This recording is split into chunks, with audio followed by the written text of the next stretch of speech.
Bhagwat Geeta, Chapter 5 Karma Yoga Action in Krishna Consciousness. Text 1. Arjuna said, O Krishna, first of all, you ask me to renounce work, and then again you recommend work with devotion. Now, will you kindly tell me definitely which of the two is more beneficial? The personality of Godhead replied, the renunciation of work and work in devotion are both good for liberation. But of the two, work in devotional service is better than renunciation of work. One who neither hates nor desires the fruit of his activities is known to be always renounced. Such a person, free from all dualities, easily overcomes material bondage and is completely liberated. O mighty armed Arjuna! Only the ignorant speak of the devotional service, that is Karma Yoga, as being different from the analytical study of the material world, that is Sankhya. Those who are actually learned say that he who applies himself well to one of these paths achieves the results of the both. One who knows that the position reached by means of analytical study can also be attained by devotional service, and who therefore sees analytical study and devotional service to be on the same level, sees things as they are. Merely renouncing all activities, yet not engaging in the devotional service of the Lord, cannot make one happy. But a thoughtful person engaged in devotional service can achieve the supreme without delay. One who works in devotion, who is a pure soul, and who controls his mind and senses is dear to everyone, and everyone is dear to him. Though always working, such a man is never entangled. A person in the divine consciousness, although engaged in seeing, hearing, touching, smelling, eating, moving about, sleeping, and breathing, always knows within himself that he actually does nothing at all. Because while speaking, evacuating, receiving, or opening or closing his eyes, he always knows that only the material senses are engaged with their objects and that he is aloof from them. One who performs his duty without attachment, surrendering the results unto the Supreme Lord, is unaffected by sinful action as the lotus leaf is untouched by water. The yogis abandoning attachment act with body, mind, intelligence and even with the senses only for the purpose of purification. The steadily devoted souls attain unadulterated peace because he offers the result of all activities to me, whereas a person who is not in union with the divine, who is greedy for the fruits of his labor, becomes entangled. When the embodied living beings control his nature and mentally renounces all actions, he resides happily in the city of nine gates, that is the material body, neither working nor causing work to be done. The embodied spirit, master of the city of his body, does not create activities, nor does he induce people to act, nor does he create the fruit of actions.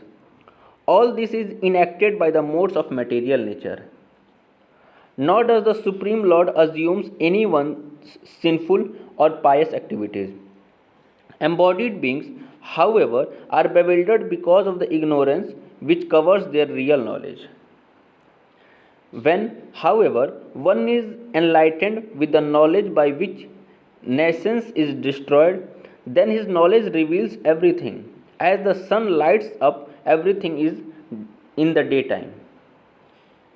When one's intelligence, mind, faith, and refuse are all fixed in the Supreme, then one becomes fully cleansed of misgiving through complete knowledge and thus proceeds straight on the path of liberation. The humble sages, by virtue of true knowledge, see with equal vision a learned and a gentle Brahman, a cow, an elephant, a dog, and a dog eater, that is outcast. Those whose minds are established in sameness and equanimity have already conquered the condition of birth and death. They are flawless like Brahman, and thus they are already situated in Brahman. A person who neither rejoices upon achieving something pleasant nor laments upon obtaining something unpleasant, who is self intelligent, who is unbewildered, and who knows the science of God is already situated in transcendence. Such a liberated person is not attracted to material sense pleasure but is always in trance, enjoying the pleasure within. In this way, the self realized person enjoys unlimited happiness, for he concentrates on the Supreme. An intelligent person does not take part in the source of miseries, which are due to contact of material senses. O son of Kunti, such pleasures have a beginning and an end, and so the wise man does not delight in them. Before giving up this present body, if one is able to tolerate the urges of material senses and check the force of desire and anger, he is well situated and is happy in this world. One whose happiness is within, who is active and rejoices within, and whose aim is inward, is actually the perfect mistake. He is liberated in the Supreme, and ultimately he attains the Supreme. Those who are beyond the dualities that arise from doubts, whose minds are engaged within, who are always busy working for the welfare of all living beings, and who are free from all sins, achieve liberation in the Supreme. Those who are free from anger and all material desires, who are self realized, self disciplined, and constantly endeavoring for perfection, are assured of liberation in the Supreme in the very near future.